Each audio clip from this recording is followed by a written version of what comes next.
And welcome back to Game Escape, here today with a follow-up video to my YouTube copyright insanity video that I posted on Friday after the news stories of the aggressive YouTube Content ID bot sweep kind of hit the web. And I was reading an article today on Kotaku in which they posted an email where YouTube kind of responded to the complaints of content creators and very subtly suggested what we've been hearing now, certainly last week, we heard it over the weekend, and into this week, that the culprit in a lot of these videos are not the gameplay, the examples of gameplay footage themselves, but rather music that's getting claimed by rights holders. And so, in this email posted by Kotaku, there's a section here that says tips for new videos, and so I'll read this directly out of the article.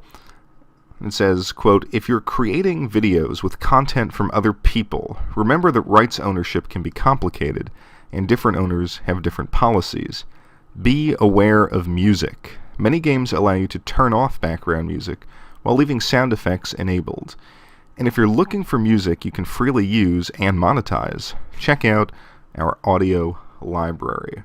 So that, to me, is, I think, a fairly strong hint that these music rights holders are the ones leading this charge and really making life very, very difficult for the channels out there who monetize all the time and for the people out there for whom this is their main stream of income. And it is absolutely disgusting. I think the RIAA, the music industry, is just at this point grasping at straws.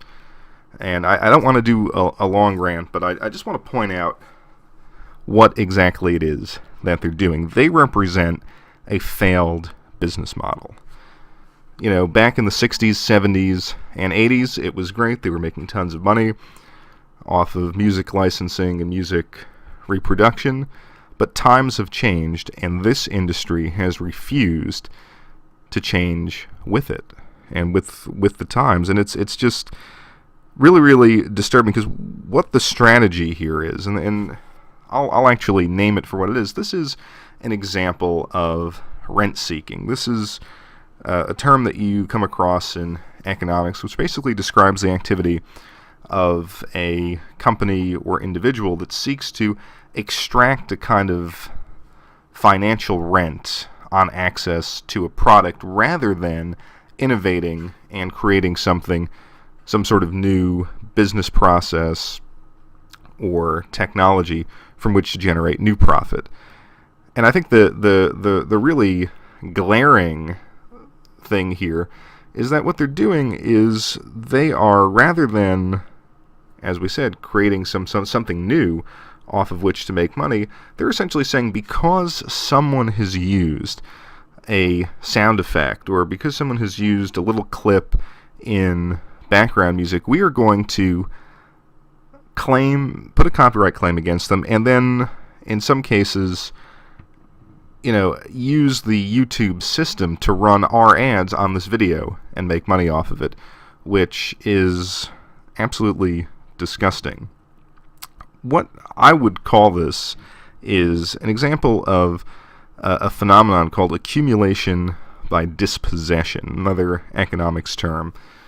And I'm not an economist, but having read enough of sort of modern economic criticism, just these two, rent-seeking and accumulation by dispossession, popped into my mind when I read this article. And I want to keep this video somewhat short because I have a tendency to ramble.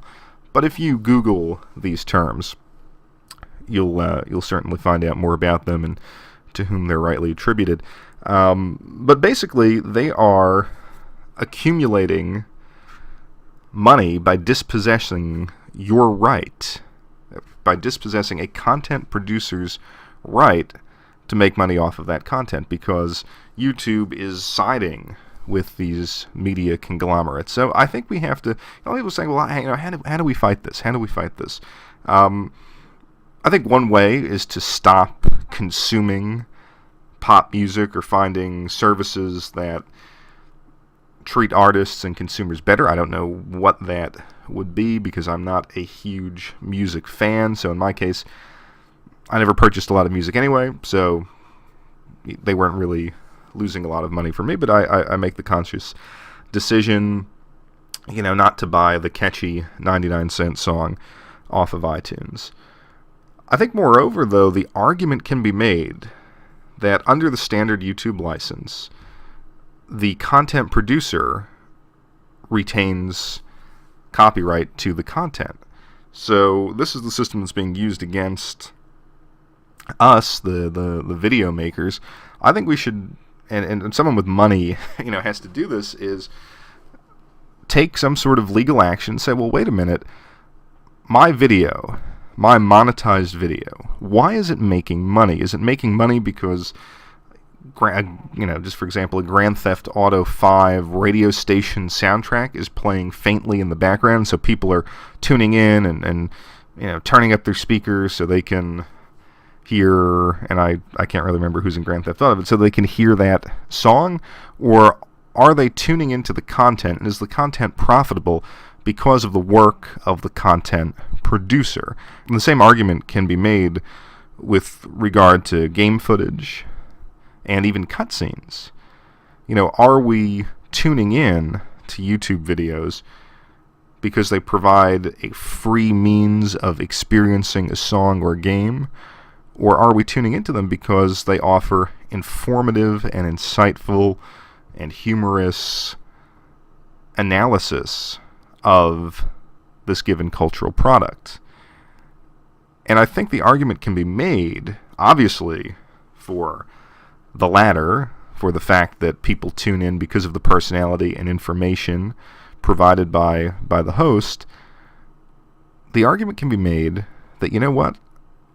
The content creators are entitled to some of this money. So if Nintendo, which they've done to me, Content IDs one of my videos and can run their ads on it, okay, maybe I'm not entitled to monetize the video and get all of the money derived from it, but I should get a portion of that because people are tuning into that video and are consuming it in part because I've put some work into it. And this goes back to the argument I made in my original video. This is work. Yes, it's fun.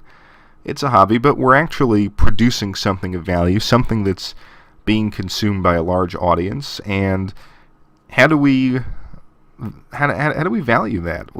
How do you put a number on the percentage of people who come in for the information, for the entertainment, rather than the people, if they exist at all, who come into a video and put it on mute and just watch the gameplay, or who stop paying attention to what's being said just so they can hear the soundtrack?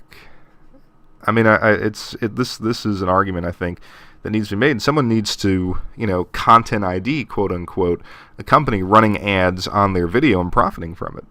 If you can do that. Now, I don't know if you can do that through the YouTube system, but someone should file a lawsuit and make this argument.